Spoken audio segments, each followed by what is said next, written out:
স্বাগত জানাচ্ছি সুপ্রিয় শিক্ষার্থীবৃন্দ। আমরা বিন্যাস শেষ করে ফেলেছি।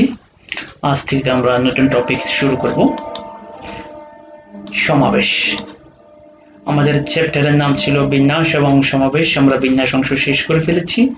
আমরা আজ থেকে সমাবেশ অংশ শুরু করব এবং কয়েকটি পার্ট পরে আমরা বিন্যাস এবং সমাবেশ একসাথে মিলে কয়েকটি প্রবলেম সলভ করব। তো বিন্যাস সম্পর্কে তো আমরা অনেক প্রবলেম সলভ করেছি বিন্যাস নিয়ে।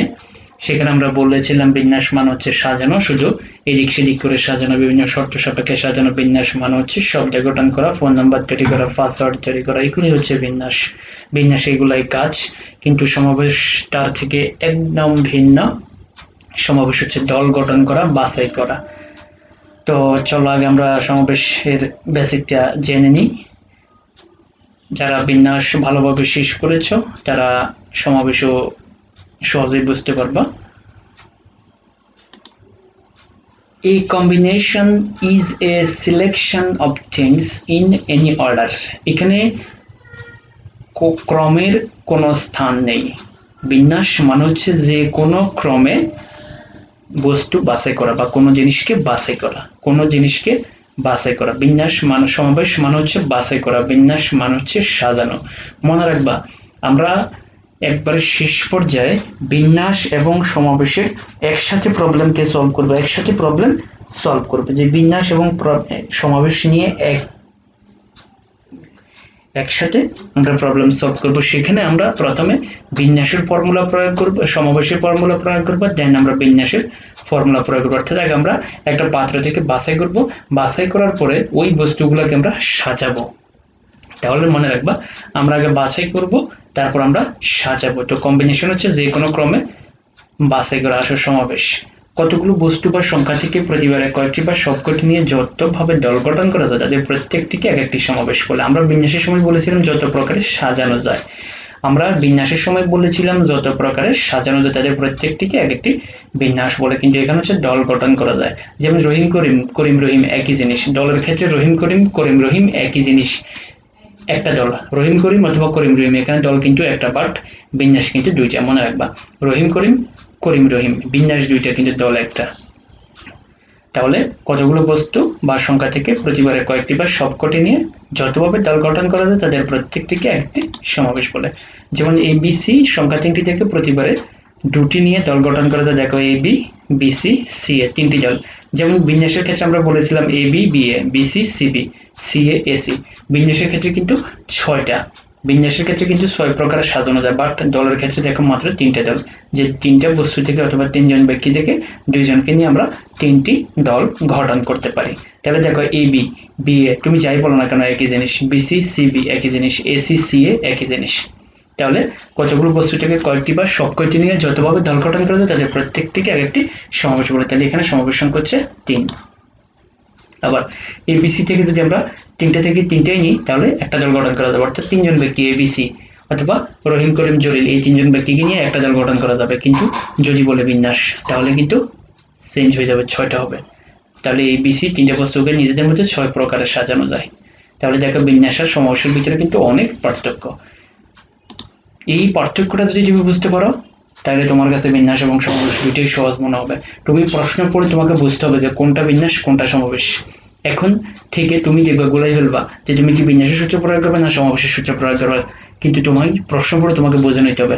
যদি তোমাকে সাজাইতে বলে তাহলে বিন্যাস, আর যদি তোমাকে দল গঠন করতে বলে বা বাছাই করতে বলে তাহলে হবে সমাবেশ। তোমাকে কিন্তু প্রশ্ন পড়ে বুঝে ফেলতে হবে যে এখানে আমি বিন্যাসের ফর্মুলা প্রয়োগ করবো নাকি সমাবেশের ফর্মুলা প্রয়োগ করবো, কারণ দুটো ফর্মুলাই কিন্তু ভিন্ন।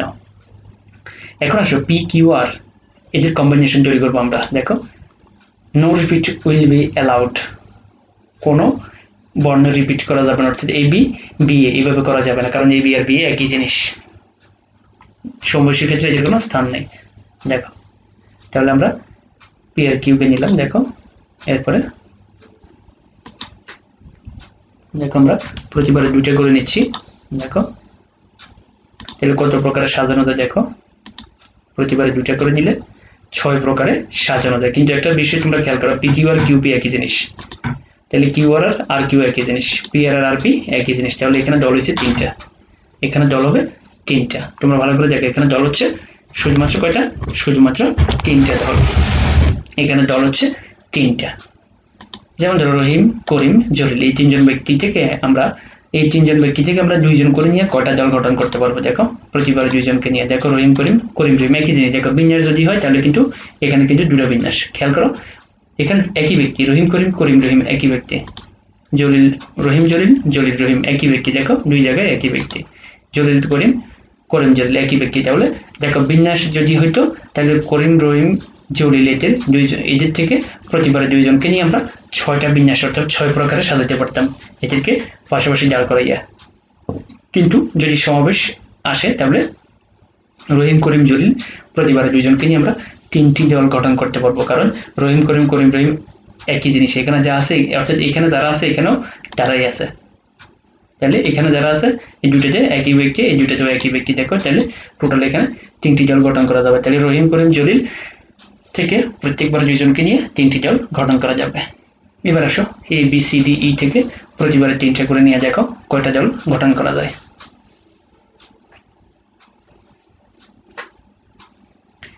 এ বি সি ডি ই 5জন ব্যক্তি অথবা 5টা বর্ণ থেকে প্রতিবারে 3টা করে নিয়ে কয়টা দল গঠন করা যায়? আমরা কিন্তু বিন্যাসের সময় বলেছিলাম এখানে 60টি বিন্যাস করা যায়, অর্থাৎ 60 প্রকারের সাজানো যায়। আমরা যখন বিন্যাস নিয়ে আলোচনা করেছিলাম তখন এখানে আমাদের বিন্যাস সংখ্যা বের হয়েছিল 60, কিন্তু এখানে কিন্তু কয়টা বের হয় তোমরা দেখো, কারণ এখানে এ বি সি আর বি সি এ একই জিনিস অথবা সি বি এ একই জিনিস।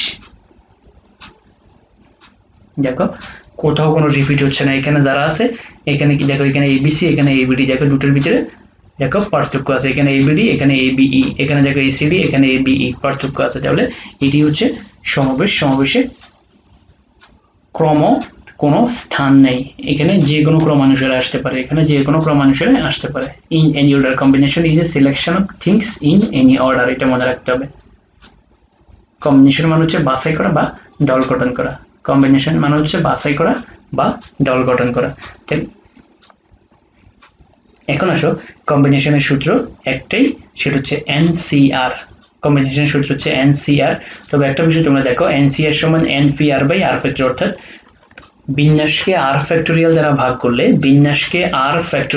ভাগ করলে এনসিআর পাওয়া যাবে। তোমরা ভালো করে খেয়াল করো, এই যে দেখো এনপিআর ছিল আমাদের বিন্যাসকে আর ফ্যাক্টোরিয়াল দ্বারা ভাগ করলে এনসিআর পাওয়া যাবে, অর্থাৎ সমাবেশ পাওয়া যাবে। তাহলে বিন্যাসকে আর ফ্যাক্টোরিয়াল দ্বারা ভাগ করলে সমাবেশ পাওয়া যাবে, এটা কিন্তু খেয়াল রাখবা, এটা এমসিকিউর ক্ষেত্রে কাজে লাগবে। তাহলে দেখো এন সংখ্যক বস্তু থেকে প্রতিবারে আর সংখ্যক বস্তু নিয়ে প্রাপ্ত সমাবেশ সংখ্যা এনসিআর, এটাকে এইভাবে লেখা যায়। দেখো এটাকে এইভাবে লেখা যায়, এটাকে এইভাবে লেখা যায়, দুভাবে লেখা যায়, তুমি যেভাবে প্র্যাকটিস করতে পারো। তো আমরা বেশিরভাগ ক্ষেত্রে এনসিআর এটাই ব্যবহার করি, ক্যালকুলেটার এইভাবে আছে, এই জন্য আমরা এনসিআর এভাবে ব্যবহার করি। তাহলে এন সংখ্যক বস্তু থেকে আর সংখ্যক বস্তু নিয়ে এনসিআর। আমরা কিন্তু বিন্যাসের সময় এখানে বলেছিলাম এনপিআর। দেখো এনসিআর সমান হচ্ছে N factorial by R factorial into N minus R factorial. বিন্যাসের সময় এখানে ছিল এনপিআর সমান N factorial by N minus R factorial. তাহলে দেখো বিন্যাস এবং সমাবেশের ভিতরে কিন্তু বেসিক পার্থক্য আছে, সেই পার্থক্যটা তোমাকে বুঝতে হবে, সূত্রের ক্ষেত্রে পার্থক্য আছে, মনে রাখবা। তাহলে এখন আসো লিমা একটি লাইব্রেরিতে যোগ দিতে চাই, যেখান থেকে প্রত্যেক মাসে 10টা নতুন বই নেওয়া যায়। লিমা 2টি বই নিতে চাই, তাহলে সে কত প্রকার বই নিতে পারবে? আচ্ছা ধরো তুমি এভাবে তুমি চিন্তা করো যে সেখানে বাংলা, ইংরেজি, আইসিটি অনেকগুলো বই আছে, বা সেখানে অনেকগুলা কবি সাহিত্যিকের বই আছে। ধরো সে বাংলা আইসিটি, আমরা তো কবি সাহিত্যিকের বই সব বইয়ের নাম জানি না, বাংলা আইসিটি, যেমন ধরো বাংলা আইসিটি, আইসিটি বাংলা, দুটো একই জিনিস, বাংলা আইসিটি, আইসিটি বাংলা।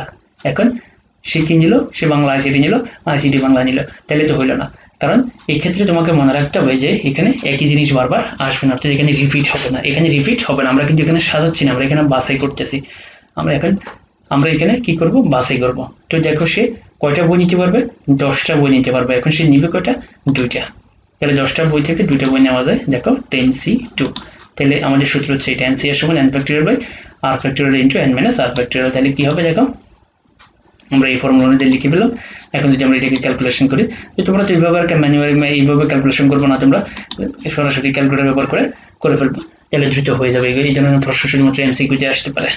তাহলে 10টা বই থেকে 2টা বই নেওয়া যাবে, বাট তোমাকে মনে রাখতে হবে 10টা বই থেকে 2টা বই এখানে কিন্তু কখনোই বিন্যাসের ফর্মুলা তোমরা প্রয়োগ করতে পারবে না। তাহলে 45 প্রকারে সে 2টি বই বাছাই করতে পারবে। 10টা বই থেকে সে নিতে পারবে 10টা বই, কিন্তু সে নিবে 2টা বই, তাহলে 45 প্রকারে বই নিতে পারবে।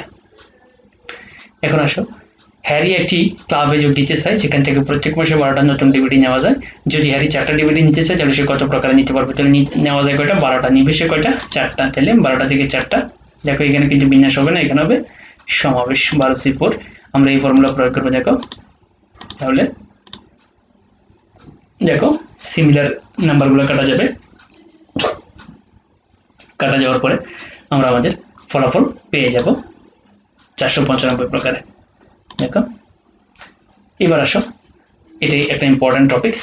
এই ধরনের প্রবলেমগুলো একটা সময় তোমাদের হয়তো সলভ করা লাগতে পারে যখন তোমরা সামাজিক বিভিন্ন সংগঠনে অংশগ্রহণ করবা। সেক্ষেত্রে তোমরা যখন খেলা পরিচালনা করবা তখন সেই ক্ষেত্রে হয়তো তোমাদেরকে কমিটি সদস্যদেরকে খুঁজে বের করা লাগতে পারে যে কয়টা টিম অংশগ্রহণ করছে, কয়টা ম্যাচ হতে পারে। এই ধরনের বিভিন্ন প্রবলেম তোমাদেরকে সলভ করা লাগতে পারে ভবিষ্যতে। দেখো একটি গেমের জন্য 15 জন ছাত্র থেকে 6 জন ছাত্রকে কত প্রকারে বাছাই করা যায়? 15 জন ছাত্র থেকে 6 জন ছাত্রকে মনে রাখবে। এখানে কিন্তু বাছাই একবারে স্পষ্ট প্রশ্নের ভিতরে আছে। বাছাই মানেই সমাবেশ, বাছাই মানেই সমাবেশ। প্রশ্নের ভিতরে বাছাই শব্দটা একবারে স্পষ্ট। অনেক সময় প্রশ্নের ভিতরে বাছাই শব্দটা কিন্তু স্পষ্ট করা থাকে না, তোমাকে প্রশ্ন পড়ে বুঝে নিতে হবে। যে তুমি হোটেলে খাইতে গেছো, যে তুমি সেখানে আলু ডিম মাছ আছে, তুমি কি খাবা? তাহলে সেখানে কিন্তু সমাবেশ হবে, আগে সমাবেশ, কারণ তুমি আগে বাছাই করবা। মাছ আলু, আলু মাছ এভাবে কিন্তু হবে না, কারণ তুমি মাছ খাইছো আর আলু খাইছো একই জিনিসই খাই, অর্থাৎ অথবা আলু মাছ খাইছো, তাহলে আলু মাছ মাছ আলু একই জিনিস। তাহলে তোমাকে দেখতে হবে আগে তোমাকে বাছাই করতে হবে, তারপরে তোমাকে সাজা যাবে। তাহলে 15 জন ছাত্র থেকে 6 জন ছাত্রকে আমরা বাছাই করবো। আসো বাছাই মানে সমাবেশ। তাহলে এন সংখ্যক বস্তু থেকে প্রত্যেকবার আর সংখ্যক বস্তু নিয়ে সমাবেশ হচ্ছে কত? এনসিআর। তাহলে এখানে কি হবে? দেখো 15C6, বাস এটি অ্যান্সার। ওকে, এবার সে একটি ফুটবল টুর্নামেন্টে 8টি দল অংশগ্রহণ করেছে। তাহলে কয়টা টিম অংশগ্রহণ করছে? 8টা। একক লিগ পদ্ধতিতে খেলা হবে। একক লিগ, একক লিগ মানে হচ্ছে দুটো টিমে একটি ম্যাচ, দুটো টিমে একটি ম্যাচ, দুটো টিমে একটি ম্যাচ। তাহলে মোট কতটি খেলা পরিচালনা করতে পারে? এটাকে বলে একক লিগ। একক লিগ মানে দুটো টিম একটি ম্যাচ, দুটো টিম একটি ম্যাচ। তাহলে দেখো 8টি দল অংশগ্রহণ করেছে, একক লিগ পদ্ধতিতে খেলা হবে। তাহলে মোট কতটি খেলা পরিচালনা করতে পারবে? তাহলে দেখো মোট দল হয়েছে 8টা, কিন্তু একটা ম্যাচের জন্য দেখো মোট দল হয়েছে 8টা। একক লিগ পদ্ধতিতে খেলা হবে, একটি খেলার জন্য 2টি দল লাগে, একটি খেলার জন্য 2টি দল লাগে। তোমরা ভালো করে দেখো, মোট দল হলো 8টা, একক লিগ পদ্ধতিতে খেলা হবে, একটি খেলার জন্য দল লাগে কয়টা? 2টা। তাহলে দেখো এখানে মোট খেলা কয়টা হবে? 8C2, তাহলে 28টি খেলা হবে। তাহলে মনে রাখবা মোট দল অংশগ্রহণ করেছে 8টা, প্রত্যেকটা ম্যাচের জন্য 2টি করে টিম লাগবে, তাহলে 8C2। এবার আসো 12টি ভিন্ন ভিন্ন ব্যঞ্জন বর্ণ হতে 5টি বর্ণ কত প্রকারে বাছাই করা যাবে? যে 12টি বর্ণ আছে ভিন্ন ভিন্ন, কিন্তু এখানে বলে দিয়েছে একই প্রকার থাকলে কিন্তু ফর্মুলা চেঞ্জ হয়ে যাবে। 12টা বর্ণই কিন্তু ভিন্ন ভিন্ন, তাহলে 12টি ভিন্ন ভিন্ন ব্যঞ্জন বর্ণ হতে 5টি বর্ণ কত প্রকারে বাছাই করবো? বাছাই মানে সমাবেশ। দেখো আমরা এই ফর্মুলাটাই প্রয়োগ করবো, এনসিআর সমান এই ফর্মুলাটা মুখস্থ করে রাখবা। এবার 12টি ব্যঞ্জন বর্ণ হতে 5টি বর্ণ বাছাই করা যাবে, 12C5। এবার আসো 12টি ব্যঞ্জন বর্ণ 5টি স্বরবর্ণ হতে 3টি ব্যঞ্জন বর্ণ 2টি স্বরবর্ণ কত প্রকারে বাছাই করা যায়? দেখো ব্যঞ্জন আছে 12টি, লাগবে 3টি, স্বর আছে 5টি, লাগবে 2টি। তাহলে আসো বাছাই মানে সমাবেশ, এই ফর্মুলাটা প্রয়োগ করবো আমরা। তাহলে 12টি ব্যঞ্জন বর্ণ হতে 3টি বাছাই করা যায় কত প্রকারে? 12C3। এবার আসো 5টি স্বরবর্ণ হতে 2টি বাছাই করা যায়, 5C2, দুটো গুণ করে দাও, ব্যাস হয়ে গেল। তাহলে দেখো এখানে কিন্তু স্পষ্ট করা ছিল বাছাই। আর ব্যঞ্জন থেকে অবশ্যই তুমি কখনো স্বর বের করতে পারবে না, স্বর থেকে ব্যঞ্জন বের করতে পারবে না। এই জন্য তোমাকে ব্যঞ্জন থেকে ব্যঞ্জন বাছাই করতে হবে, স্বর থেকে স্বর বাছাই করতে হবে। এরপরে দুটা গুণ করে দিবা, দুটা আমরা গুণ করে দিলাম। তো তোমাদেরকে এই প্রবলেমটা সলভ করতে হবে। 12টি ব্যঞ্জন বর্ণ 5টি স্বরবর্ণ হতে 5টি ব্যঞ্জন বর্ণ 3টি স্বরবর্ণ কত প্রকারে বাছাই করা যায়? ধন্যবাদ সবাইকে। আমরা আজ সমাবেশ শুরু করেছি। বিন্যাসের সাথে সমাবেশের কিন্তু মৌলিক পার্থক্য রয়েছে। বিন্যাস মানে হচ্ছে সাজানো, সঙ্গে গঠন করা, সমাবেশ মানে হচ্ছে বাছাই করা, দল গঠন করা। মনে রাখবা বাছাই করা আর সাজানো দুটো জিনিস কিন্তু একরকম না। তুমি যে কোনো জায়গায়, তুমি যদি একটা কাপড় দোকানে যাও অথবা তুমি বাজার থেকে যদি কোনো কিছু কিনে নাও, আগে এগুলোকে বাজার থেকে বাছাই করো, বাছাই করার পরে বাসায় এনে সাজাবো। তাহলে আগে বাছাই তারপর সাজানো। সাজানোতে ABC, BCA, ACB তিনটা কিন্তু ভিন্ন ভিন্ন, কিন্তু একই জিনিস, তিনটাতে একই জিনিস আছে, তিনটাতে একই ব্যক্তি আছে, তাহলে দল কিন্তু একটা, দল কিন্তু একটা। তাহলে তোমাকে কিন্তু বেসিক পার্থক্যটা বুঝতে হবে। তুমি যদি বিন্যাস এবং সমাবেশের বেসিক পার্থক্য না বুঝো, প্রশ্ন পড়ে যদি বিন্যাস সমাবেশকে আলাদা করতে না পারো, তাহলে কিন্তু এই চ্যাপ্টার তোমার দ্বারা শেষ হবে না। তুমি কিন্তু অ্যাডমিশন টেস্টে ধরা পড়বা। অ্যাডমিশন টেস্টে এখান থেকে বিশেষ করে যারা ইঞ্জিনিয়ারিং অ্যাডমিশনে অংশগ্রহণ করবা, তারা এখান থেকে কিন্তু বড় ধরনের প্রশ্ন পাইবা। ধন্যবাদ সবাইকে।